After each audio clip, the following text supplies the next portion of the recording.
Syedaralun, seluruh camat berjumlah 17 orang beserta kepala 21 puskesmas di Biren ditambah dari dinas terkait menggelar rapat koordinasi sebagai tim percepatan penurunan stunting atau TPPS di Oprum Kantor Bupati Biren pada Rabu 7 Juni 2023. Pertemuan yang digelar Dinas Pemberdayaan Masyarakat Kampung, Perempuan dan Keluarga Berencana atau DPMG PKB Biren dibuka Sekdakab Biren, Insinyur Haji Ibrahim Ahmad.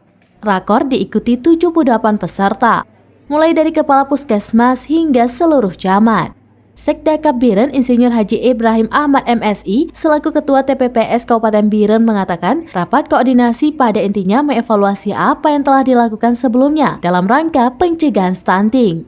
Setiap tingkatan terdapat TPPS mulai dari desa, kecamatan hingga kabupaten. Audit stunting untuk memastikan kondisi atau data stunting di wilayah tugas masing-masing serta permasalahan yang terkait dengan stunting mulai dari ibu hamil dan kondisi lainnya. Dalam evaluasi atau audit stunting harus didukung data akurat sehingga menjadi pedoman dalam menyusun langkah atau program menurunkan stunting selanjutnya. Dari Biren, Yusmandin Idris, Srambinis.com.